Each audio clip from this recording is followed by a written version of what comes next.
All right, perfect. I will share my screen. Excuse me.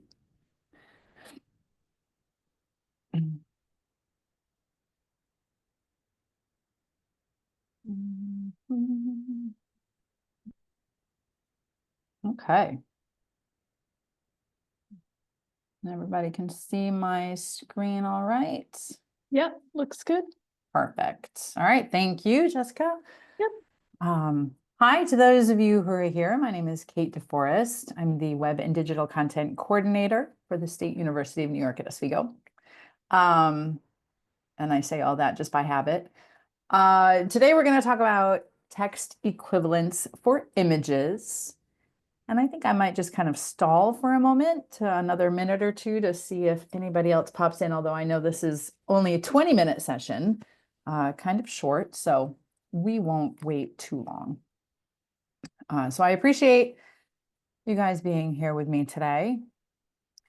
Now, you might be asking, what are text equivalents? Text equivalents are provided in the form of alternative text or alt text for images, captions and transcripts for audio or video files. And text equivalents are basically a brief description of what that media is for someone who might not be able to immediately see or hear that media.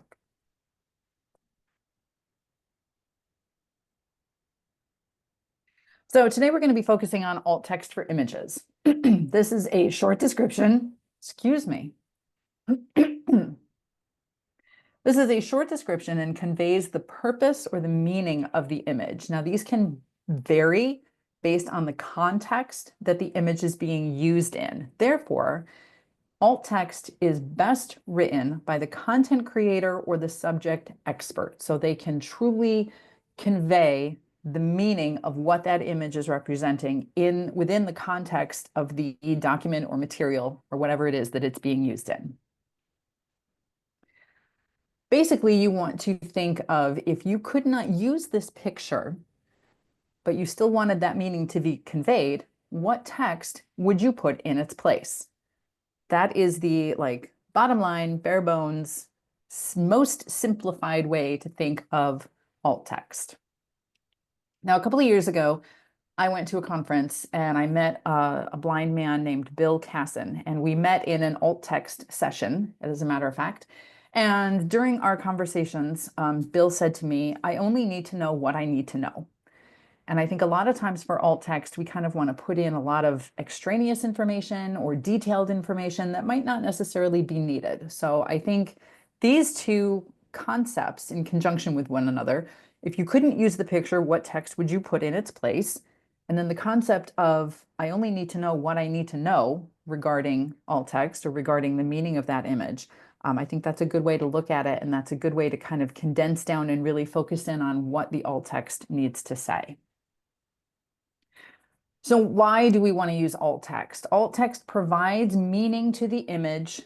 It enhances the experience for users, both sighted users and non-sighted users.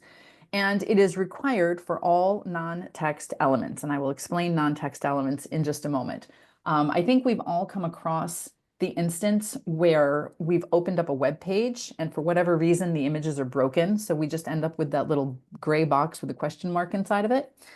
And me being nosy, every time I see that, I'm like, I want to know what that image was supposed to be. Like, am I missing something? Does that have purpose? Is it relaying some sort of meaning to the rest of the information on the page?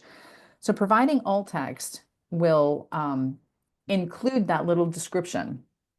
So in the case, in the instance where an image is broken for a sighted user, they will see the alt text on the screen instead. In the instance of a non-sighted user, a visually impaired person who's maybe using a screen reader, the screen reader will read the alt text in place of the picture. So it enhances the experience for a wide spectrum of users. And again, it's required for all non-text elements. Non-text elements are basically anything that is not straight up regular font text. This includes images, photos, figures, shapes, lines, graphs, and charts, which we'll talk about briefly, GIFs, comics, multimedia of any kind, clip art, anything of that nature, anything that's not just straight text is considered a non-text element and should contain some sort of alt text. So some quick examples that we have an image here. A generic alt text for this image might be a man and a woman standing at a podium. That is not wrong. It's telling us what we are, visual users, what we are seeing in that image. However, it doesn't convey any specific meaning. It doesn't tell us who these people are. It doesn't tell us why we're looking at them. It doesn't really give us any other context. So more specific alt text would be, and this is of course former Oswego Mayor Billy Barlow presenting former SUNY Oswego President Deborah Stanley with the City of Oswego Lifetime Achievement Award. And if you look very closely in between the two, you can see the little see-through plaque. So that more specific alt text is giving us, it's giving us context. It's telling us who these people are. It's telling us sort of what is happening in this image. So the fact that they're standing at a podium doesn't really It make looks like the PowerPoint's not moving. it's not moving. We're seeing, it's not in slideshow for us. We're just seeing the, How did that happen? Okay.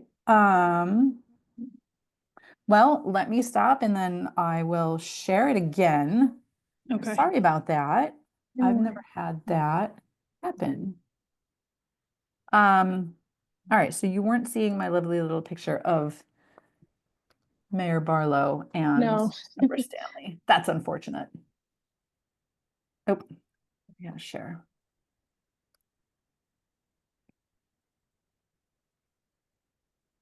Share. There we go. Yep. Okay. Now can you looks see? like- Yeah, we see the picture, but when you click slideshow, it's not going into slideshow mode. Okay, well then It's we'll just- just do it this way. How's that? Okay, yeah, that works. All right. So we have our generic image of a man and a woman standing at a podium. And then we have the more specific alt text of Mayor Barlow presenting President Stanley, former President Stanley, with the plaque. So as I was saying, this alt text gives the image more context. It allows us to understand what we're looking at, who we're looking at, and why we are looking at them. Okay, so for graphs and charts get a little wonky, let's say. For this particular graph, a generic alt text might be the number of donor-funded student scholarship recipients has increased between 2014 and 2019. It's giving us a very generic overview, telling us that the numbers have continually, gives us a starting point and an ending point. It's telling us that the numbers have continually gone upward. Now, if you want to provide a little more information in this context, we might add to that by saying the number of donor-funded student scholarship recipients has continually increased from 277 in 2014 to 466 in 2019. Again, that gives us a starting point and an ending point.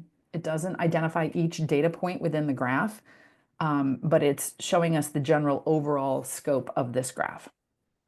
Now, as I mentioned, graphs and charts and tables and such can get a little bit tricky because a lot of times you do want to identify all of the data points within that element. However, some things to know about alt text. You want to keep alt text to a minimum, which is approximately 150 characters, which equals about a few short sentences. The most important thing to know is that screen readers cannot pause during alt text. So for someone who is using a screen reader, it disrupts the flow of the document or the materials, and they cannot pause while they're reading alt text. So if you have a description of this graph that's 3 paragraphs long and giving very detailed information about each individual data point, the screen reader user is most likely going to get a little bit lost because they can't fast forward, they can't rewind, they can't pause. They have to listen to all of the alt text continuously. So with that in mind, longer descriptions for either very detailed images or graphs and charts and such should be included in the body of the document, not just the alt text. And then as an additional side note, if you have overly complicated or complex graphs, tables, and charts. Rather than having a screenshot of those, you may want to break those up into smaller graphs or tables. The other aspect is you could use an interactive element as opposed to an image, as opposed to a screenshot. So by adding in a chart or a table that's sort of interactive, that sort of reduces some of the mental load of including alt text for that complicated chart or table. Does anybody have any questions so far? Alt text is fairly simple on the surface, but again, it can be very subjective based on the context that it's being used in. And especially when we get into graphs and tables and charts and things like that, it can get a little complex. So I welcome anyone to reach out to me if you have any questions about something specific that you're working in. All right, so we're going to have a little audience interaction time. I know I didn't warn anybody about this. If we had the following images on the screen, what alt text would you use to represent those images? Does anybody want to give a shout out? Feel free to unmute and just say it out loud.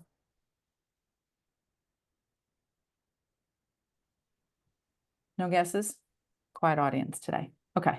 Yeah, it'd be Facebook, Instagram, Twitter, and YouTube, right? Perfect. Yep, that's all that it would be, Pat.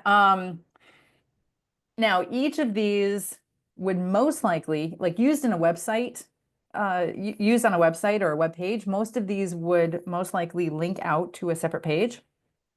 So you would want to be specific as to where they're going. So for example, you would say, SUNY SWE on Facebook for the Facebook item icon. SUNY SWE on Instagram, SUNY SWE on X, and SUNY SWE's YouTube channel, or your individual department YouTube channel, whatever it is, but you want to identify them. So yeah, that one's pretty easy.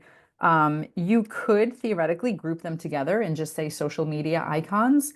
But again, if they are linking out to individual pages, that doesn't really help the reader any, because it's not telling them where the images are going to, or what the image represents.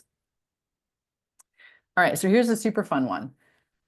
What alt text would anyone use for this particular image? Anybody have any guesses, thoughts, comments? This is not so easy.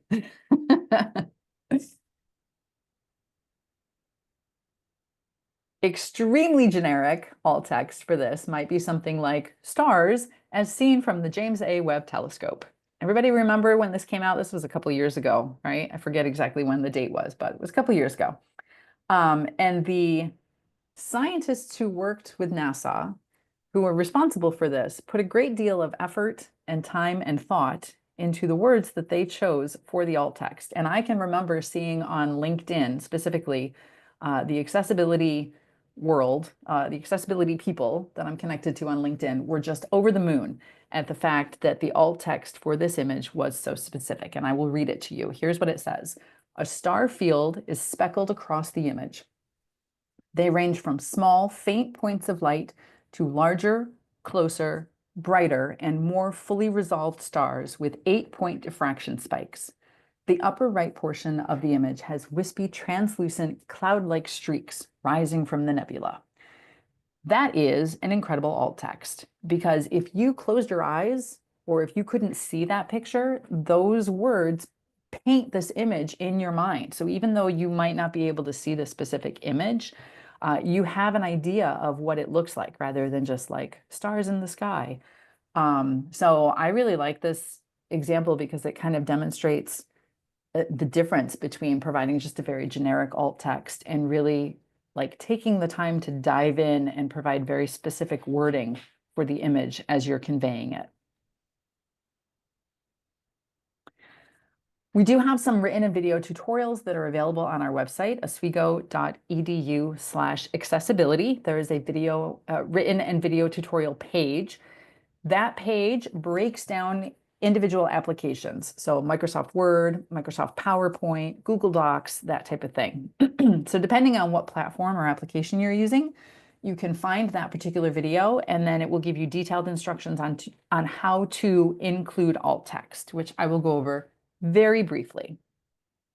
For Microsoft Word, PowerPoint, and Google, when you have an image in your document or your slideshow, you simply right-click on the image, excuse me, and then select the alt text option. That will open up a dialog box for you, and you can type in the alt text as you see fit. So for this particular image that we have on the screen, it's a logo for the State University of New York at Oswego. And we want to just state State University of New York at Oswego. We're describing what the image is, what it's representing. So we don't necessarily need to use the word logo. We don't need to use the words picture of or image of. When a screen reader reads alt text, it will say graphic. So it's like already announcing to the assistive technology user that they are coming upon a graphic element. We have a generate a description button. This is not typically recommended because the descriptions are historically very bad. With that said, I recommend doing it just for kicks. Like pick an image in any of your materials, select the generate a description for me button and see what it comes up with, because some of the things that I've read are just hilarious and way off the mark. So not recommended for use if you're distributing your materials, although if you want kind of a good laugh, give it a try. If an image has no additional purpose, it has no meaning, it provides no additional context to the materials or the content, you can check the box that says mark as decorative. Marking an image as decorative will alert the screen reader basically that it has no meaning, and a screen reader will just kind of skip over it. It won't acknowledge that it's there. So if the image adds any additional purpose to the content, you want to have some sort of alt text for it. If it's just kind of like a filler image, if it doesn't really convey any specific meaning, you can go ahead and mark it as decorative. For other applications, and again, this is a very brief overview type of session, so we're not going into any detail. For Gmail, which the Oswego campus uses, alt text is not directly available within Gmail. There's a workaround. You have to add the alt text in a Google Doc on the image and then copy the image and paste it into Gmail. It's a little bit convoluted, but that's where we are. Social media, of course, varies by platform. You want to try to include alt text whenever possible. You also do want to include any meaningful text behind the image in the actual body of the post on social media to make sure that everyone is getting the image description. And then for Adobe Acrobat, it is possible to add alt text into PDFs. However, you must have the pro version of Adobe Acrobat. So happy to address any specific questions on those issues, after the fact. Like I said, that's a little bit of a deeper rabbit hole that we don't really have time to get into today. There are a couple more accessibility focused sessions, both online and available in the Library Classroom one-on-one. We have structured content following at 11:30, and then this afternoon talking about color and contrast at 1 o'clock. So I feel like I kind of zoomed through that. I'm used to doing like a 45-minute presentation on these types of things. So does anybody have any questions? I do see we've got a couple of things in the chat. Starry galaxy with clouds in response to the James A. Webb telescope picture. Yeah. How good do you think the generated description for me option is? It's really not, Kyle. In the few times that I've used it, like I had a picture one time I was holding my newborn baby, and it said something about a woman with a cat. So, like I said, it's not really recommended to use if you're distributing the materials to anyone, but I say go ahead and give it a try if you want to get a good little laugh just to see what it does.